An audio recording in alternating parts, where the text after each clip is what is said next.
ये मूवी जबरदस्त होने वाली है। ये मूवी है गोल्ड के ऊपर।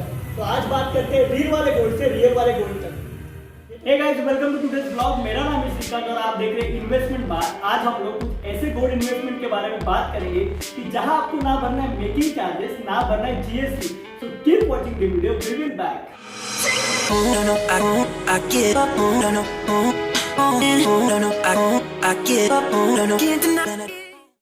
Gold investment. अगर मैं गोल्ड इन्वेस्टमेंट के बारे में आपको पूछूं तो आप मुझे क्या सजेस्ट करोगे? किसी अच्छे से रेप्यूटेड ज्वेलरी शॉप में जा, वहां पे जाके गोल्ड चॉइस कर ले।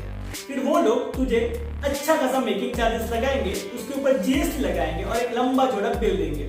इसे गोल्ड इन्वेस्टमेंट कहते हैं? नहीं। गोल्ड इन्वेस्टमेंट के अलग अलग टाइप होते हैं। पहला तो है physical gold investment, physical gold and digital gold. Physical gold तो आपको पता ही होगा, जो हम लोग शॉप में जाके गोल्ड लेते हैं वो। और डिजिटल गोल्ड मतलब क्या? डिजिटल गोल्ड होता है सर्टिफिकेट फॉर्म में। अगर मैं आपको एग्जांपल के तौर पे बताऊं, फॉर एग्जांपल अगर आप कोई बैंक ट्रांजैक्शन जैसे करते हो ऑनलाइन वाला, तो उसमें कैसा होता है, आपका समझो अकाउंट है एचडीएफसी में, आपके फ्रेंड का अकाउंट है एक्सिस में, ठीक है। आपको 1000 रुपए उसको भेजने, आप क्या करोगे? डायरेक्टली ट्रांसफर कर दोगे। कोई फिजिकल मूवमेंट नहीं होगा कैश का, बराबर। डिजिटल गोल्ड भी वैसे ही है। आप किसी ऐप में से, एक इन्वेस्टमेंट ऐप में से जहाँ पे अलाउ है डिजिटल गोल्ड परचेस करना, वहां से आप डायरेक्टली गोल्ड परचेस करोगे। और अगर मैं बात करता हूँ मिनिमम इन्वेस्टमेंट के बारे में, तो जैसे कि फिजिकल गोल्ड में होता है कि अगर आपने सोचा कि भाई मुझे 100 रुपए का गोल्ड लेना है, आप ले पाओगे? नहीं।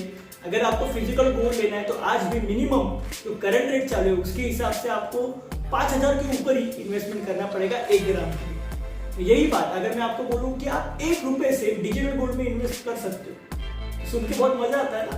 हाँ भाई, डिजिटल गोल्ड में मिनिमम 1 रुपए से आप इन्वेस्ट कर सकते हो। पर इसमें एक क्राइटेरिया है कि हर एक प्लेटफॉर्म का अलग अलग मिनिमम इन्वेस्टमेंट रेट है। कोई 10 रुपए का है, कोई 20 रुपए का है। वो डिपेंड होता है आपके इन्वेस्टमेंट प्लेटफॉर्म के ऊपर। फिजिकल गोल्ड लेते टाइम प्योरिटी की बहुत चिंता होती है। हम लोग शॉप में जाते हैं, शॉप में 22 कैरेट 24 कैरेट का अलग अलग रेट होता है, ठीक है। हम लोग परचेस करते हैं, उसके बाद 24 कैरेट ही गोल्ड अपने को मिल रहा है या फिर 22 कैरेट अपने को प्योर गोल्ड मिल रहा है, इसकी अपने को श्योरिटी नहीं होती। कभी कभार जो लोकल ज्वेलरी शॉप होते हैं वो लोग क्या करते हैं, अपने से पैसा लेते हैं 24 कैरेट का और अपने हाथ में थमा देते हैं 22 कैरेट का गोल्ड। तो ये जो प्योरिटी की चिंता है ये हमेशा होती है फिजिकल गोल्ड में। पर यही बात हम लोग डिजिटल गोल्ड के बारे में करते हैं। तो डिजिटल गोल्ड तो सर्टिफिकेट फॉर्म होता है, एक सर्टिफिकेट रहता है डिजिटल वाला, तो वो है 24 कैरेट प्योर गोल्ड का सर्टिफिकेट। वहां पे प्योरिटी की चिंता बिल्कुल नहीं। उसके बाद बात करते हैं जीएसटी, ठीक है। फिजिकल फॉर्म में अगर बात करें तो फिजिकल में हमें लगता है 3% जीएसटी। वही जीएसटी यहाँ पे डिजिटल में भी लगता है जब हम लोग डिजिटल परचेस करते हैं। यहाँ पे कोई डिफरेंस नहीं है। अब बात करते हैं फिजिकल गोल्ड और डिजिटल गोल्ड के लिक्विडिटी के बारे में। फिजिकल गोल्ड में लिक्विडिटी थोड़ी कम है, क्योंकि फिजिकल गोल्ड हमें अगर बेचना है तो हमें क्या करना पड़ेगा, किसी ज्वेलरी शॉप में जाना पड़ेगा, वहां पे जाके बेचना पड़ेगा। उन लोगों के साथ बार्गेनिंग वगैरह सब वो लोग अपने से मेल्टिंग चार्जेस वगैरह सब लेंगे, उसके बाद हमें वो कैश देंगे। यही बात अगर डिजिटल गोल्ड में करते हैं तो वहां पे वैसा नहीं होता। हम लोग ऑनलाइन के ऑनलाइन डिजिटल गोल्ड बेच सकते हैं और हमारा पैसा डायरेक्टली बैंक अकाउंट में आ जाता है। तो ये जो लिक्विडिटी है ये वहां पे ज्यादा है। हम लोग उसके बाद बात करेंगे मेकिंग चार्जेस के बारे में। तो फिजिकल गोल्ड में हमें बहुत सारा मेकिंग चार्जेस लगता है। यही बात अगर हम लोग डिजिटल गोल्ड में करते हैं तो वहां पे मेकिंग चार्जेस का सवाल ही नहीं आता, क्योंकि डिजिटल गोल्ड होता है सर्टिफिकेट फॉर्म में, वहां पे मेकिंग चार्जेस नहीं लगते। इसके बाद हम लोग बात करते हैं सेफ्टी के बारे में। फिजिकल गोल्ड में ज्यादा रिस्क होता है, सोना गुम हो सकता है, सोना चोरी होने का ज्यादा डर होता है।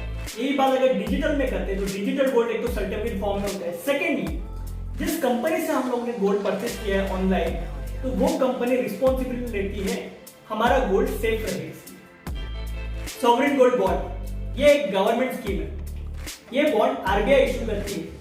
यहाँ पे अगर आपको इन्वेस्ट करना है तो आपके पास डीमैट अकाउंट होना जरूरी है। विदाउट डीमैट आप यहाँ पे इन्वेस्ट नहीं कर सकते। इस बॉन्ड के अलग अलग बेनिफिट्स है, जैसे कि यहाँ पे जीएसटी नहीं लगता, यहाँ पे मेकिंग चार्जेस भी नहीं लगते, क्योंकि ये एक सर्टिफिकेट फॉर्म है।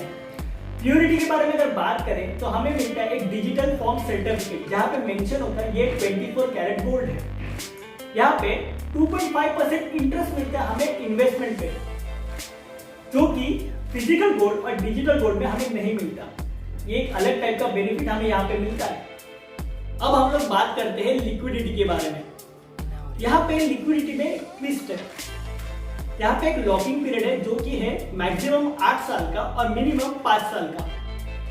अगर आप लोग मैक्सिमम ये जो 8 साल का पीरियड है ये अगर सर्वाइव करते हो तो आपको कैपिटल एप्रिसिएशन टैक्स नहीं भरना पड़ेगा। तो एक अलग टैक्स बेनिफिट भी आपको मिलता है। कैपिटल एप्रिसिएशन मतलब क्या समझो, अगर आपने अभी गोल्ड बॉन्ड परचेज किया जो कि है 50,000 का, गोल्ड का भाव 8 साल में 80,000 हो गया, तो ये जो 30,000 का गैप है ना, इस पे आपको कोई भी टैक्स नहीं भरना पड़ेगा अगर आप ये पूरा 8 साल का पीरियड सर्वाइव करते हो। पर अगर आप 5 साल का जो आपका मिनिमम लॉकिंग पीरियड है उसी बीच अगर 5 साल बाद आपको बेचने का मन हो गया, आपने ये गोल्ड बेच दिया, तो आपको कैपिटल एप्रिसिएशन टैक्स भरना पड़ेगा।